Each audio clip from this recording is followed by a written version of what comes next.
LeBlanc. okay. No LeBlanc allowed here. That's not going to go through here for Humanoid.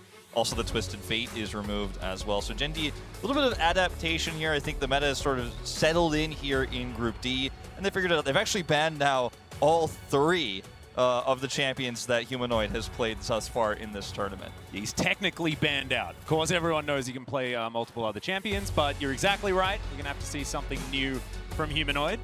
His 4th game here, and will be his 4th unique champion as well, which is kind of cool. Lee Sin going to remain that very high priority, especially here for our Korean teams. They do very much like the Lee Sin. And I want to talk a little bit about Bertel. Dask already mentioned it shortly. And Bertel and Rascal, in terms of what they bring to the lane, I think Rascal is generally a lot stronger, was known for his laning phase, although he was a bit binary at times, did always provide a lot of stability and found a lot of solo kills. Bertel did die a lot in the game, but it also means that GENG is actually able to keep up with the pace a lot more, and they don't fall victim to the petrifying curse that GENG are very adept at casting on themselves, as we do see the Misfortune locked in. It has been one of the main prio picks, probably going to be answered by something like the Jhin. We've also seen the Aphelios rise in prio, and I like this Viego considering how bloody GENG have been playing this far. Yeah, not to mention the fact that Viego was such high priority yesterday as well. Yeah, and it's going to give you a lot of dueling power early on in some of these early objectives, especially against Klid's Lee Sin, so a lot to think about there. We don't know what pick Humanoid is going towards just yet. We know that BDD has played a lot of Azir. He loves to play the Azir pick, so that's something that could actually end up being the matchup here for Humanoid, as we will see the Aphelios go through. Would love to see some Kog'Maw, but not to be the case. Not in this meta, I don't think.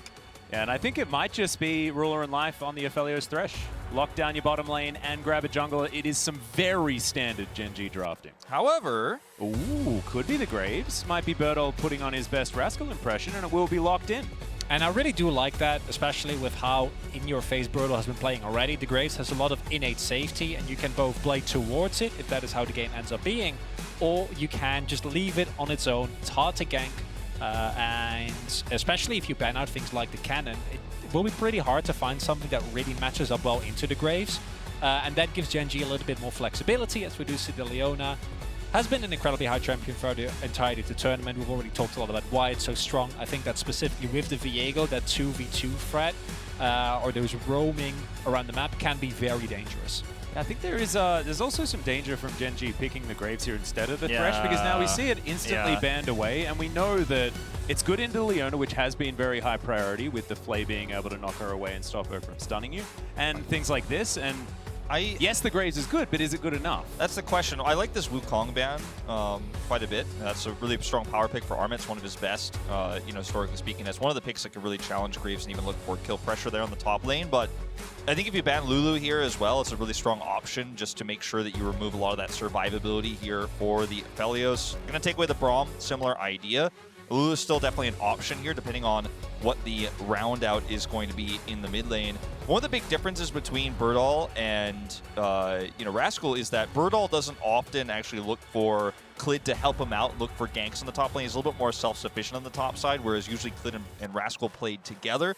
So that is something to look out for here. They will ban the cannon away now, which is going to remove a lot of initiation here and team fighting on the side of Mad Lions. There's the Azir pick I was talking about, this time going over to Mad. Yeah, that's going to be picked away. Humanoid going to take the bird into the mid lane. I like it a lot. Of course, BDD probably would have grabbed it, right? If it was available, 100%. He's a huge fan of the Pigeon in the mid lane. But he's also a huge fan of purple orbs as well. His Syndra is legendary. Hasn't necessarily been playing it all that much this year. She's only recently sort of come back towards the top of the meta and will be locked away. Bit of a self-counter pick here for life, but of course getting out of lane on the Rakan, absolutely fantastic, and I don't mind the draft from GENG as it finalizes. It was interesting. I was looking at the Lulu that Wolf already pointed out, which is something that LCK teams have been using a lot, not necessarily to provide the peel, but to make sure that you have a lot of prio in that bot lane. We've seen Aphelios' Gomushi and Carrier come to mind, be able to win basically every lane just through the sheer pushing power that it has. And I was looking at maybe a Gragas. I think a Gragas also is nice into what we've seen thus far here from Mad, but instead, with the Rakan, a little bit more ability, and with Bertel especially, GENG is also looking to use that. Do really like this Gwen. We have seen Gwen slowly rise up in priority, and think back to that PSG game, where even though it didn't matter in the end, you still saw some of the glimpses of like why this champion is such high prio also means that you actually have AP damage, no double AD, topside into a Graves, where once he finishes shield bow and steel caps, you just never kill him. Yeah, it's very difficult. He ends up being a very tanky champion later on. He's very survivable. My only concern for this Rakan is going to be how difficult it is against a Viego there and a Gwen now to actually find those flank angles. He's going to have to stay with his team a lot more. Not a very tanky support there on the bottom side of the map. But some of those objective fights get a lot tougher with this champion than some of the other alternatives. The Lula would have given you more speed, given the Aphelios more survivability. Rakan isn't really going to give you that opportunity. Yeah, and I'm sort of looking at this draft from GENG, and if the nameplates were off, or even better, if this was Damwon Kiese playing this composition, the lanes look extraordinarily dominant. They do have that late game win condition in the Aphelios and things like that, and with proactivity, this is a steamroller of a composition. With GENG, though, I don't know whether it's necessarily going to be the same thing. We'll have to see whether week 2 is going to be a bit better here for this team as we hop onto the Rift for the first game of the day. And I'm going to be looking towards the mid lane. BDD has had an exceptional tournament thus far, except that one play where Humanoid chained him and then mind controlled BDD into shuffling into the turret, which I thought was really well done. And that was pretty cool, yeah. Yeah, I think Humanoid has had an exemplary year, and I say jokingly, but he has actually performed, I think, the most consistent out of everyone on the Mad Lions. He's looked incredibly strong. And if you lose prio against the Syndra early on, it provides a lot of room for Clid. And Clid has, at least in the LCK, you know, been known to be a little bit hit or miss, but on a comfort pick like the Lee, combined with the setup that Syndra and possibly Rakan, if he's freed up in the lane, provides, can snowball the game very quickly. I mean, when you think about the mid laners that come from the LCK in Worlds, a lot of people are calling them the Elite Four. You've got Faker, you've got Showmaker, Chovy, and now BDD here in Group D. And BDD is often, this year in the LCK, been one of the more passive laners, but I mean, I'm going to have to hold this thought because Clid is going to be on a ward here. But BDD went for multiple solo kills on Icon, if you remember back to the beginning of the group stage. Was able to pick him off twice with the Zoe there in that Sylas matchup. Looked for the same style against Humanoid. Failed, of course, in that solo kill fail that you mentioned just moments ago, Chronicler. So in this matchup with the Syndra versus the Azir, I think we'll see a lot more passive play out of him because he's the type of player that goes really strong on late game engage when he's playing the Syndra. He's not the type of player who's going to be winning out mid game fights, teleporting top side to try to assist Brutal. That's not his style with this. It's all about those late game scare leads. Yeah, we'll see whether today is going to be BDD's day because we know that, you know, during regular seasons and things like this, BDD has been oftentimes considered the best mid laner in Korea. Not necessarily this year, maybe not the year prior, but we know that he has been capable of it, and against all of the same players that you just listed as well. And we could hear from you. What are your opinions on both Humanoid and BDD? Use that hashtag Verizon 5G all chat and let us know whatever you like, whatever comes to mind. We'll be on the broadcast. That's cool. I really appreciate that. Not you. Well, I'm not going to. I'm casting this game. Get on. I mean in general. We've got potentially a bit of an engage here as Ruler goes down to 50%. Counter engage comes through from Life. Grand entrance onto Kaiser, but Leona, certainly something that our friend Wolf really likes to talk about. She's not very good at taking damage, is she? No, not generally so. But yeah, you guys got to hear from Chronicler no matter what on 5G. You kind of have to, yeah. You don't really have a choice, so just get used to it. Do like the tracking that we see here, Mad Lions with the topside pixel ward, not actually spotting out that much now with the ward on bot. Know that there is a small window here. Elyoya giving up his wolves and is going to go for the invade here. Does also have the roam up, so are aware of this. Clid is just going to bypass the area.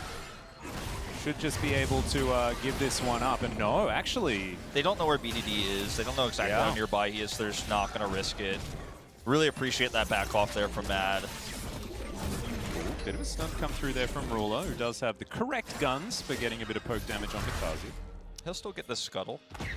And like that, Mad making great use of the prio. As pointed out already, if this was a Lulu, it would be a little bit easier for GENG to actually apply pressure in that lane, but instead it's been Kazi and Kaiser, especially with that Comet MF, that have been able to get the shove in.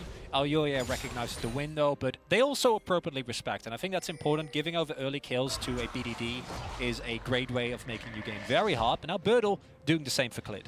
Yeah, and there's just no reason for Elyoya to actually contest this with obviously Humanoid backing. However, they do back away because Arma was catching the wave or pushing the wave in, so they had to back off. So this actually ends up being double scuttle. I think they definitely could have fought for this, but Humanoid pushes this lane in, and GENG are just going to give it up for free. Yeah, respecting the teleport, perhaps, as Humanoid was coming back fresh off a bye. So, and also the fact that Birdol did have to make his way back up towards the top side. But I agree with you, Wolf. I felt like Clid could have possibly gone in there and tried to threaten a little bit more, but possible to know exactly what's going on in their minds. This Ruler and Life pushing forward. Kazi taking a lot of damage. Gravitum's still there. Good knock up onto Kaiser, but once again, he is Leona. Not very good at taking damage. As we mentioned before, Kazi to half health, but Clid now looking for a potential dive. Vision available for the Mad Lions. Let's see whether this one's going to work out. Now they get full information. Can they actually get out of here? The Q is going to find the goalposts, and they get the flash out of the misfortune. Still well worth it. You grab that flash, and if the Q hits, you might be able to get a little bit more there. He has Grappling available, so you just have to respect it. Oh, Humanoid going to get stunned up here just a little. VOD getting a bit of pressure down. No level 6, so no gameplay button yet online.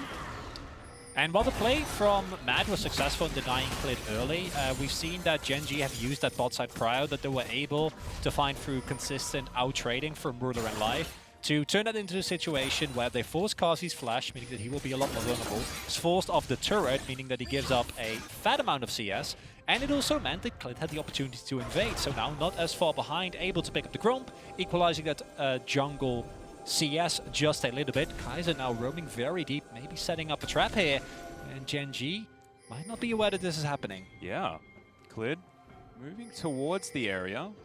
Not a lot going on in his jungle right now. Could get a wolf camp potentially as Life. He's here in the mid lane, spotted on a ward as well. Speedy has that wave pushed in. It looks like Mad Lions haven't found what they wanted. Clid is going to find this ward now, and backs will be cancelled. The control ward will be taken down first, as now Clid have his wolves reset.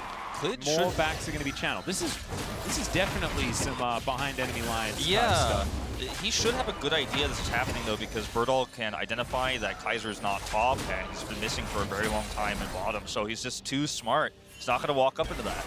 Yeah, now Humanoid potentially ganked by BDD theoretically, as Clid's going to walk up the lane. Humanoid moving towards the rest of his team. Kaiser and Yoya will move their way towards this next Rift Scuttler. But Birdol's moving down the river as well. There's the Emperor's Divide. It delivers BDD into the pit, but the Q's going to connect from Clid. Safeguard's going to be there as well. The Blast Cone makes it a party as the Gwen puts down the field, but I don't know whether it's quite going to be enough for them to win the fight, as in goes Clid one more time.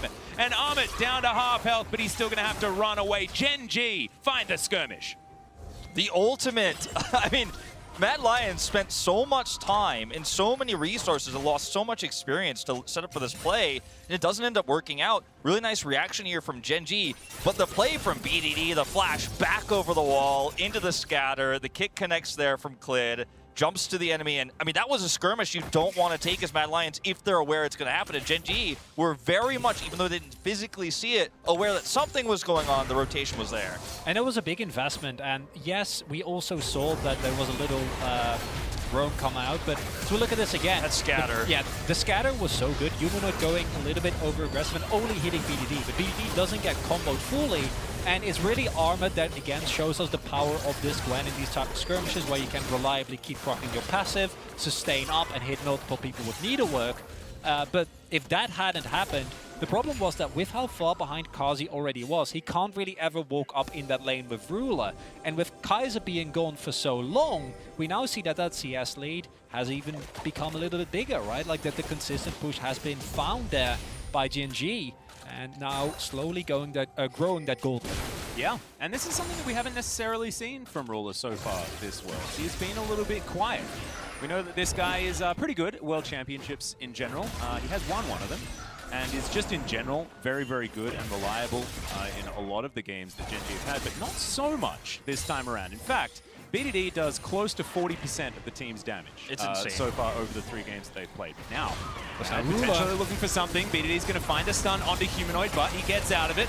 Does have Emperor's Divide and finds it onto the Syndra, but it's a 1-for-1 for now. Kazi not exactly finding too much value. from the ultimate, but already a lot of the damage has been done, and life will have to fall as well. And it looks like the prize for the Mad Lions will be this Rift Herald. Well, the Aphelios is still pushing bottom, though, and Mad Lions reacting a little bit slow here. It's a trade, so they don't actually get to start up this Rift Herald very quickly. And you already have an Aphelios who's got a massive CS lead. Now he's getting plates down the bottom side. Don't know if he has Crescendum up or not, but still, this is a huge issue for Mad. At the same time, I do got to criticize GENG because you should have read that play, right? Like, Ruler is alone in the bot side. With Carzzy roaming up, there is no need for you to hard commit as much as you did. And even though the trade is favorable, I don't think life has to die there. Giving up a Symbol member would have been fine, but you could have gotten a lot more out of this because now the gold lead has stayed virtually the same. And no one has been able to actually pick up the Rift Herald yet, but is Ruler getting fed? And that generally has worked out pretty well for GENG. Yeah. I'm starting to feel like you take it personally when our LCK teams fight around the Rift Herald. Yes. Because you have been talking about it a lot. Yes. And look, it's been happening a little more than it probably should. And let's check it out one more time. Yeah, I mean, this is a fight that, you know, you don't have the greatest Scour of the week here. You only hit Humanoid. And this is where Rakan can be so powerful in these early skirmishes, which is part of why GENG do kind of all in on this fight. Because, you know, Leona can hit a single target, stun them up, but the power of a Rakan is in this choke point, get a multiple knockup scenario there, but it's still just not enough to actually end up getting the kills there. The Scour of the week could have been saved a little bit longer there as well. They tried to go for the initial pick, didn't work out. But yeah, again, the biggest problem is that Ruler is just picking up so much gold. He is alone the biggest problem that Mad Lions have to face later on. Berto, you're alone. Your team is there. He's just playing, you know, he's just drawing some tension, but it actually works out. And I want to kind of, we talked about him a little bit already, but it's really important to understand this is a 17-year-old kid that played, I think it was 2 games, 1 game throughout the regular split within the LCK. So was barely called upon. Yeah, I think he's played so far 6 professional games in total. League of Legends. There you go. So that would be 2 series that he has played. That's not a lot. And this is Worlds. He's going up against the best team in Europe. And we did see in the Liquid game in particular how easy it was to target him. And the Graves thus far working out a lot better than the Camille. As now, Mad, they do need to find a way to stem this bleeding because you can't just keep Ruler like getting away with this. Like, you might get Herald off of this, sure, but if you already lose the first turret bot, that's not a worthwhile trade. Oh, definitely not, especially because Carzzy is now being zoned away from experience and gold here. You're going to get a Drake with this too. And the fact that Klid just hovers around there, they clear the ward, and there's just no answer to this, unfortunately, for Mad. And what can you do? Your jungler's on the other side of the map, and he's even going to have to invest his ultimate here to get those minions. At least he does pick some of those up because he's already now 30 CS behind. Now they're down to Drake. I mean, the massive lead that Gale Force Aphelios has this early in the game that he got for free is so unfortunate for Mad Lions because they had a composition that could get tempo advantages early on with this Viego, with this Gwen, but they've kind of missed the window. They do have Humanoid now pushing in this mid lane. We'll be able to tidy up these minions. Possibly could move towards this river, but not a lot to fight for down there. The Rift Herald has already been taken. We'll see where Elyoya decides to put it down. Might try and get some money into Carzzy, but maybe we'll just give up on that and hope that Armored or Humanoid potentially carry this one out, because the Misfortune certainly not having a great time so far. Although, you know, down 20 CS or something like that when you've been on an island, it's not the worst thing in the world, especially against Ruler. It's also a lethality build, so Carzzy will be more than happy if he can just capitalize on Kaiser or Humanoid setting up plays for him, right? And we saw earlier already in that skirmish, if Humanoid hits 2 free people and they're just in the air for a little bit as Carzzy throws down the bullet time, that in of itself is already going to provide you with a lot of reliable damage. And Mad also, they're behind 1.5k. In of itself, that is not a lead that's insurmountable, especially with the amount of scaling you have available, because while there is, of course, a Aphelios on the team, I do think that specifically that Azir can provide issues where in the late game, if you don't position very cleanly, you can easily either get swept away into the enemy team or get taken down just through poke, as Birdle teleporting on this turret here. Not exactly the greatest move. Yeah, Elyoya is going to be biding his time, though, as the teleport from Humanoid comes through as well, and this is the 3-man dive. Yeah, you're not going anywhere, Bertle, unfortunately. Can he find one back? And the answer is no. Armit's just going to move out of the turret range. And this is going to be even more now with the Rift Herald potentially going down. Yeah, I mean, the timing of this is so thin as well. Like, if you don't actually have that Riftmaker as Armit, you don't do quite enough damage. The, shield bow is going to be so awesome for Bertle in a moment like this to survive as well. Like, that was really razor thin, the timing where they pulled that off. But it is massive. They finally get the gold back. Yeah. And thankfully, Jared, right on time, saying the Mad Lions with the 3-0 today, question mark. Well, looking a whole lot better after that play towards the top side. Oh yes, let's go EU. We want to see EU in the finals, Copium, and we actually just want to see EU in the knockout stage in general, right? And it's going to have to be Mad Lions that gets them there. I think I've already been pretty forthright with this, but I've got Mad at the top of my list for Group D. So I don't want to be against my region, but I do really like getting my pick'ems. Yeah, right. predicting correctly is good. I think How's that going for you, Atlas? Not so great, not gonna lie. Yeah, we don't care about them as much these last few days after everything else that's happened, I'd say. But yeah, I think I had them first as well. This is the last chance, Wolf. Let's get at least one right. Oh dear. After everything's happened thus far, I don't think it's happening. I don't know what's going to happen in this group today. I still think that, like, we heard from Azael that there's a 6% chance that yes, four-way tie, right? That there's the 4-way tie 3-3, and all I heard was it can happen. Yeah. So either it happens or it doesn't. So that to me sounds like a 50% chance. Yeah, definitely. I mean, 6% is not 0. So yeah. Rolling with the facts here. Not going to comment on this as the teleport comes through. Thank you very much, Armit, for bringing us back towards this game. Ruler and Life now in a tricky situation. 4 members of the Mad Lions moving around, but Armit maybe a little bit further forward.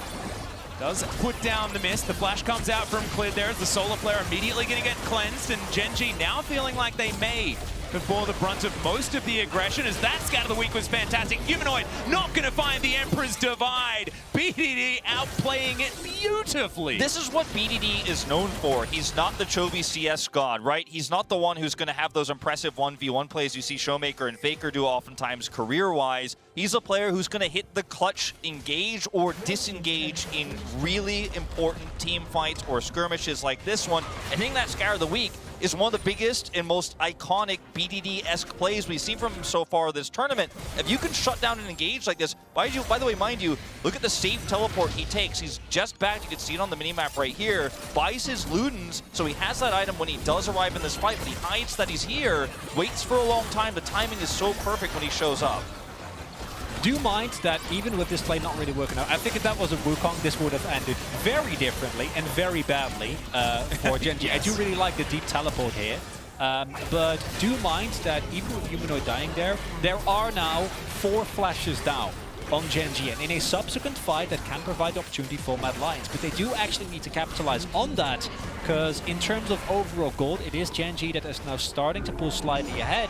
And we've seen LCK teams do this throughout this week, where the small leads become bigger and bigger, and every play that you try to go for as an opponent needs to be cleaner and cleaner, especially when stopwatches come into play. That can be a lot harder than might initially seem to be the case. Yeah, and talking about gold, the 001 Aphelios that Ruler is piloting right now has a 200 gold bounty. Yes. From just fine. Now Armit might be in a little bit of trouble. Clid not going to find the Q. Nor did he really want it by the looks of things. Anyway, but the Ghost is claimed. Yeah, this is going to be a free Drake opportunity here with the group up. They had top pushed out, so yes, Carzzy is going to push top, but there's no easily available turret for him to grab. Plates have already fallen down, so he's just catching the wave that was already sent there by Ruler, so you don't really get a nice cross-mop play here. It's second Herald here for Mad Lions as well, so yes, this is important, this is valuable, but this Infernal Soul now, and you're now 2 Drakes closer to what is going to be the most powerful objective in the game, pre-Elder. I do really like the pickup from the side turret there. The main question is, can Mad kind of defend their own with how it's looking right now? Not too sure, because otherwise it's still a favorable trade for GENG. And it does look like Armit is going to attempt to save it. Yeah, that is dangerous. Gwen not so immune when you're inside the circle with her, as it turns out. So GENG are going to be able to take the turret and the Gwen and try and find their way out. Elioya going to go for the stun, but doesn't find it there onto Clid. GENG will successfully get out of their lives. This is, again, these types of trades are fine if you have some late game power, you know, that you're relying on later on. But in this particular case, with an Aphelios that's already fed, yes, not in terms of kills, but in terms of the farm he's gotten and turret plates on the map, you've got the strong late game coming up. Graves is going to be incredibly powered. You've got two great consistent engages in the Lee Sin and Syndra, but you also have the recon flanks to consider as well as just Moonlight Vigil. Like, GENG have all the tools, right? And as Mad Lions, trading even and grabbing a turret like this feels so insignificant because you don't have that same scaling to fall back on. Yes, you have an Azir here, but it's not an extremely fed one. He has 2 items at this point, but you've got to start winning team fights coming up here. This third Drake fight, I think, is where Mad Lions will have to make a big stand.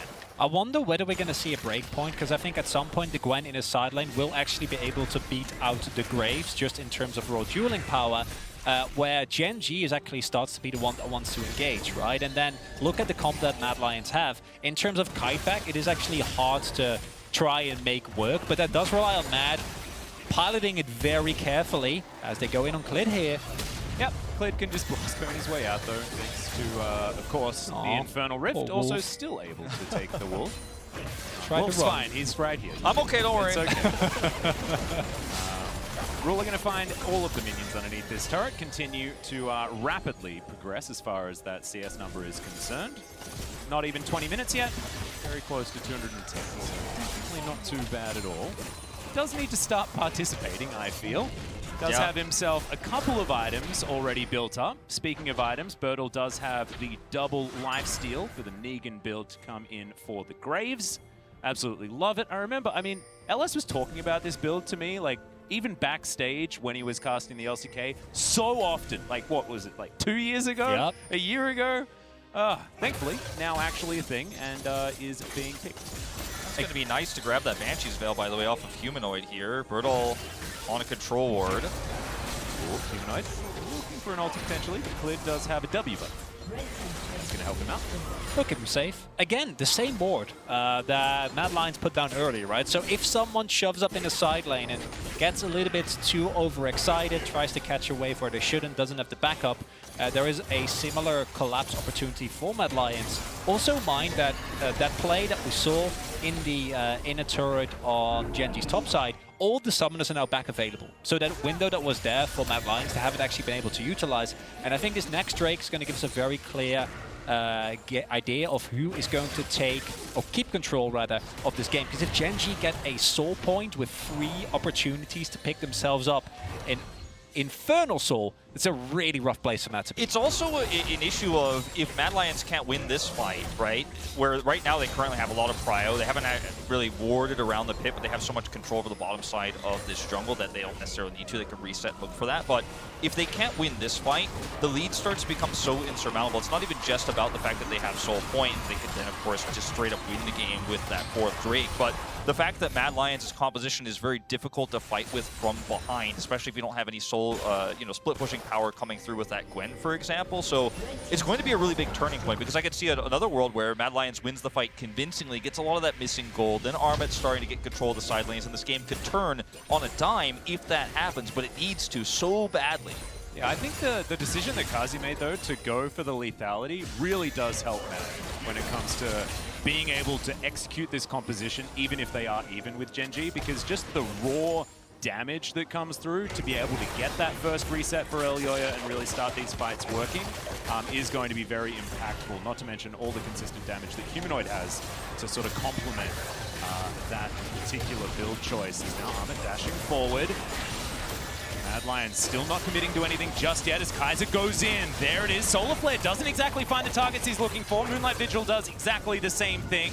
GENG going to back away. It's a face-off. As soon as the Sky of the Weak misses, they go in, but they're not able to find a target. Mad Lions are now stuck on the outside of these choke points, so getting into here is going to be so difficult. Yeah, Bertle trying to clear out this control void. Humanoid stunned up for now. That's once again Sky of the Weak on cooldown for the next little while. GENG just trying to play around that.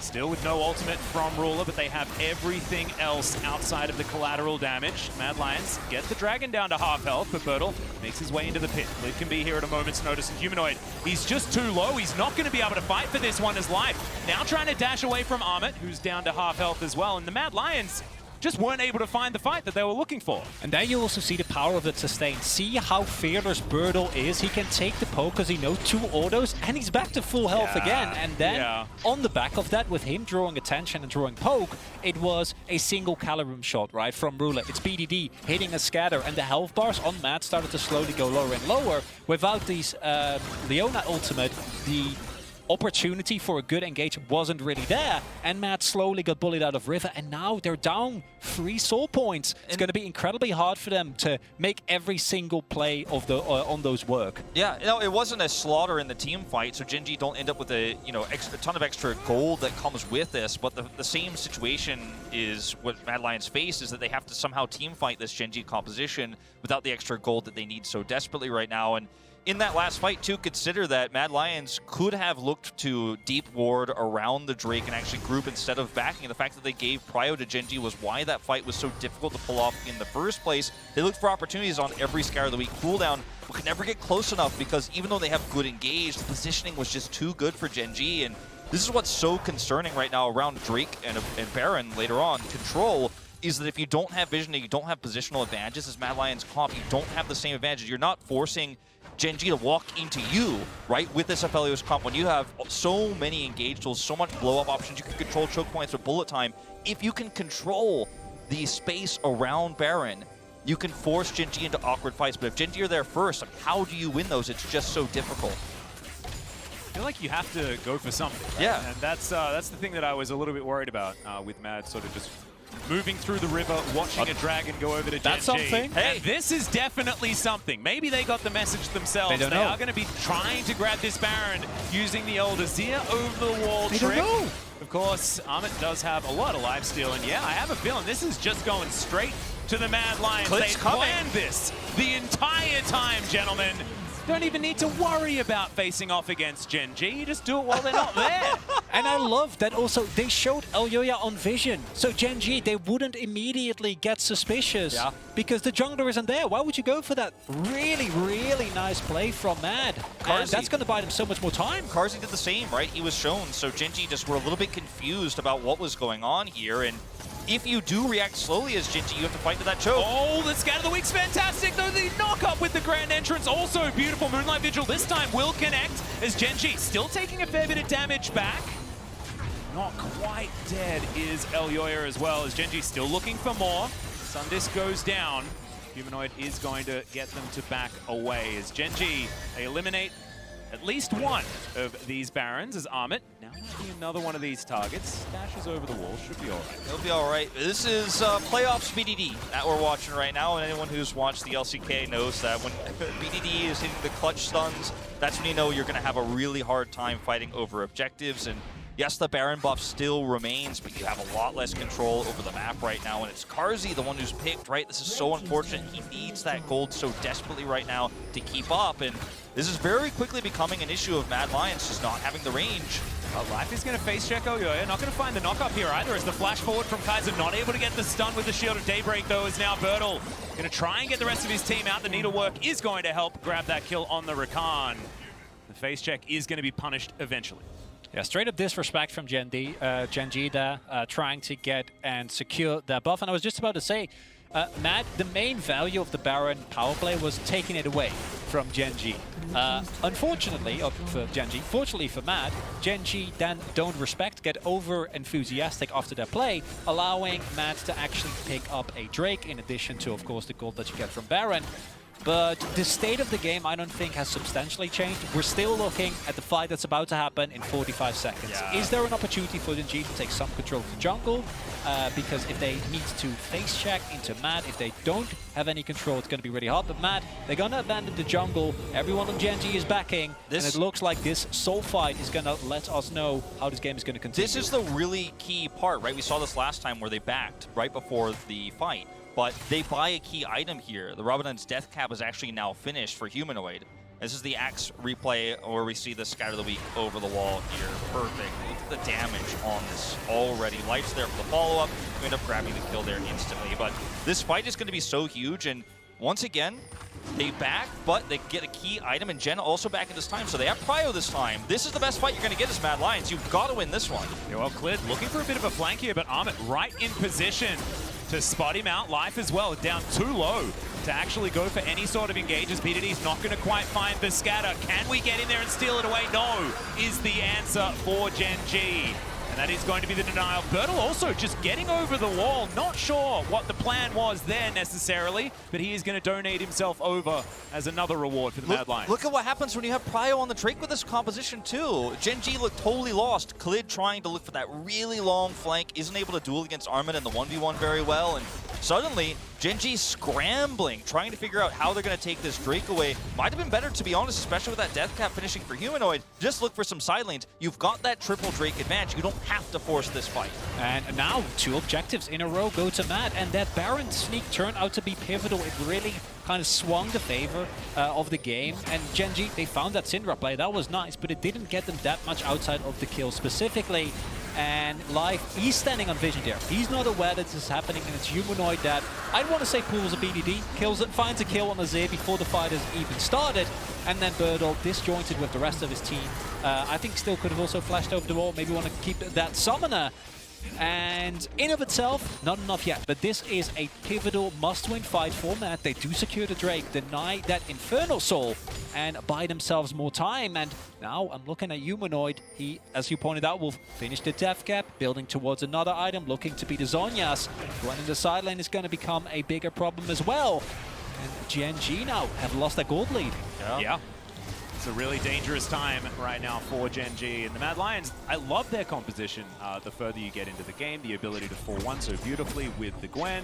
And you mentioned how dangerous it is if the Gwen is strong enough to take down the Graves. Well, I have a feeling that's pretty close to have happened as the Morellonomicon is completed. That's the thing, right? That's the item that you want so badly against this Graves right now, and it's huge. And we've also seen that GENG is a team that likes to play around their game plan, and when suddenly a wrench is in the gears, you start to see overextensions, you start to see mistakes, you start to see Bertel way too up in a lane. Yeah, and another big teleport to come forward from Armin. But can Bertel actually win out on this one is the question. The quick draw going to come through. The shield bow working out for now, but it's not going to be enough. And that Morellonomicon really paying for itself right there. Yeah, this is the scary part for GENG. When the plan falls apart, that's when the cracks really start to show. The macro starts to fall apart. You can start to feel the nerves come through, and GENG makes small errors like this that really end up costing them big. And it's happened to them in so many critical clutch series for them, not only in the LCK, but internationally as well. And this is a moment where Mad Lions finally have control over the map. They can side lane, they can team fight, and GENG's playing a little scared. Well, yeah, BDD and Klid possibly out of position. Life going to try and at least group up. So they have a 3-man unit. 3 versus 4 though. As you can see, Ruler rotating up as well. Bertel does have the teleport available under 10 seconds before he is up and alive yet again. They have vision on this Baron. This time it's not going to be the sneak. So GENG might be able to find a team fight that they're looking for. Here it is. Teleports come on forward. There's the Moonlight Vigil. There's a little bit of an overextension there from Kaiser maybe. As Klid's going to get a kick into the backline. Kazi in so much trouble. Bertel dives forward and finds the kill. But Humanoid is immediately going to get rid of him. BDD looks for more as Ruler flashes away from the Emperor's Divide. Armin still trying to fight this one out with Elyoya, who does have some resets. But it is a win for GENG as far as the amount of players they still have alive, but their health bars are not necessarily there. They stopped the Baron, though. That's the key thing. And now the question is, which team can get better set up around this Drake? It is still the same for Mad. They won the last fight around Infernal, but they're gonna need to win 3 more if they want to make sure that this objective doesn't actually go over. And while it was GENG that was able to get a favorable trade in terms of kills, in terms of health bars, they were much lower. I mean, look at how this is set up here. They turn instantly on Kaiser when he goes in, and the kick is so perfect here from Klid. And look at the follow-up ultimate here from Bertel. Karzi is just straight up out of the fight. They flash forward to secure the kill there. Even if he doesn't die, even if you don't flash forward there, the fight is essentially over in this moment. And yes, Armin trying to hit these needles here and turn this around, but they've got too many stopwatches. They're going to start this again. This is crazy. Yeah, already down to 50% health. Klid in the area, so of course they know, but the amount of bullying to get him out of here. Clid, he has to work out what he wants to do, and the answer is absolutely nothing. They give the Baron away, but the Leona does fall. Now Life looking for it with the quickness available. And Mad just want to back away. 4 versus 5 for now. But now Mad need to make sure that they actually take down GENG, otherwise GENG is going to get the Infernal Soul, and I don't know if Baron for an Infernal is actually going to be worth it. GENG, they're running towards it. Armor, though, is coming back towards, and 3 people of Mad pushing on the top side. The timing of this is so good for GENG because the Drake comes up perfectly at this moment. They can split off 2 while defending the base. That's going to be it. They might lose an inhibitor for this, but this is absolutely worth it. And the thing is, I don't even think they're going to lose one. Mad Lions, too indecisive here. They get neither the full push top, while they are of course outnumbered, but they don't push fully there, nor can they deny the Drake. Can they get some kills? I mean, might not matter here. That Drake's gone over. Yeah, Life looking to come down. Bertle and BDD a little bit too far away. The kick just to try and disengage Armit, but the Lee Sin is already dead. Humanoid grabs that kill, and they get a reset for Elyoya. Lands a Q, but isn't going to go in. And I think that you'll trade Clid for a Infernal Soul. Key thing now, as Mad, try to push as much as you humanly can. You have a Clid that's dead for 35 seconds. A single misstep from GENG with the Baron buff up could mean that you break open the base, or possibly even more. Yeah, the problem is the Infernal makes it so much easier to defend here, and 25 seconds till this Lee Sin is up. You can just slowly poke away. Like I said, you're probably losing an inhibitor here if they do commit fully, but it's still 100% worth it if you can win that ensuing fight. Yeah, no frontline available here for GENG or anything like that. Their defensive plays are a little bit more limited. This composition isn't necessarily built to try and defend your inhibitors, right? They want it to be a little bit further ahead at this particular stage of the game. But Ruler is still terrifying, and they have so much more damage available to them with all of those dragons that they've picked up. And now, just under 5 minutes until that Elder is going to be on the board. This is going to be a bit of a kind of lull state here as we watch this chase. Clid does get picked here at the end of the day, but this buys a lot of time. Mad Lions do, you know, struggle to get that inhibitor after this because they rotated all the way across the map to try to stop the Drake, failed, and then only got Clid.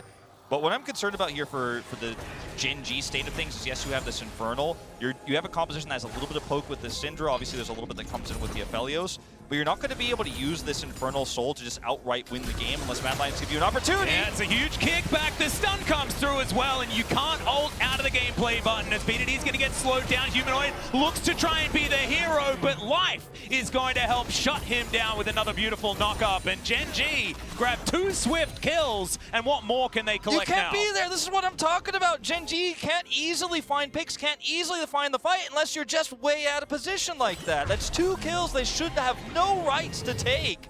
And now GENG with full control over the map. I do really like that we see Armor there back out of vision. GENG do need to respond, can't afford to let those last seconds of Baron Bust also get a top lane inhibitor. And now, when the dust have settled, Mad, in terms of gold, they are ahead. In terms of that Infernal Soul, obviously, that's a huge boon, and that might kind of warp the situation. But I do think that with the current game state, it's just going to come down to execution.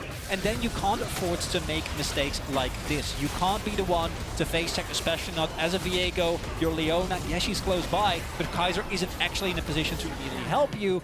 And then the attempt from Humanoid to salvage the play just means that instead they fall further behind. But again, it's just some Baron time wasted. Still no definitive break in this game, and either team can win it depending on the execution. And the objectives are so far away. 3 minutes till the Elder, 2 minutes 15 seconds before that next Baron buff. So with the composition that Mad Lions have, they can kind of just keep pushing these waves. They have that inhibitor pressure bottom, so they can use that to push top themselves. If they break open the space or force a fight from GENG, could be one way they actually end this game before those objectives come up.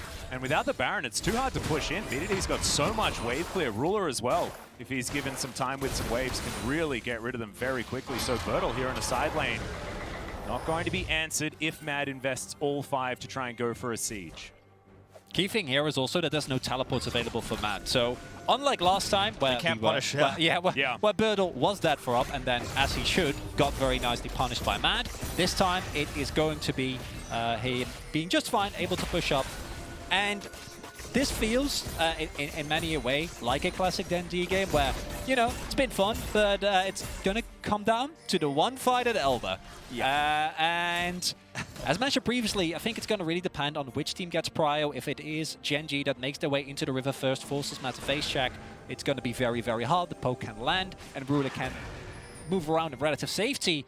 But I do really like what Matt is doing here, and it's consistently sending armor to that side lane, because they know that no one can really match him in the 1v1. You need to invest more resources, and they're covering for him both in terms of vision and in terms of people rotating around the map. Whereas Birdle, he's, you know, off on his own. He doesn't have any control wards, so he can't actually set up a deep teleport ward for his team to actually flank when that Elder Drake does spawn. If he had one, that would be massive, because there's no one anywhere nearby, and he could just toss one down into the top side of that jungle there, right above where that Elder will spawn. But he doesn't have it, decides to back off here. They're going to regroup. 70 seconds until that spawns. They're just going to have that prio, bit of a K-Ram here, as we like to call it in the LCK, to try to fight over this Drake, because whoever ends up having control of vision and has those chokes controlled is going to have a better chance. So Genji, you got no vision here. Yeah, Q not going to be able to find the Banshees. The rest of Mad are going to back away. Armit not quite in position. Does now have that teleport available.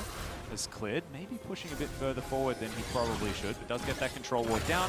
Gets the news about the position of the Gwen. Genji just trying to keep tabs on this Mad Lions roster. Stopwatch check, 5 stopwatches, 1 Guardian Angel, and the Baron goes down. This Baron is going down extraordinarily quickly. Ruler, can he find the Moonlight Vigil this time? And it's going to be stolen by Clint. The 3-man knockup as well, as right into the backline they go. Humanoid unable to find the value on the Azir this time, and Genji will just wipe Mad off the face of the rift, and that will be the end of the game. And it was so close until it wasn't, and they get blown up. And as anticlimactic of an ending as anyone could have hoped for. I mean, that was one way to say, look, we have this really fast Baron clear time, and to Mad's credit, I respect the decision. They had vision and control. Genji didn't know. They got away with it once earlier on in the first Baron, but this was a bridge too far. You commit so hard, and Genji do suss it out this time. This time they rotate in. It's an amazing steal from Clid, but everybody's health bars are so low, you're in a choke point where all that damage is going to come through all at once, and those Mad Lions players disappeared way faster than the Baron did. Yeah, and I was about to have this long conversation with you guys about, well, you know, Ruler's got his flash, he's got his Mercurial Scimitar, he's got that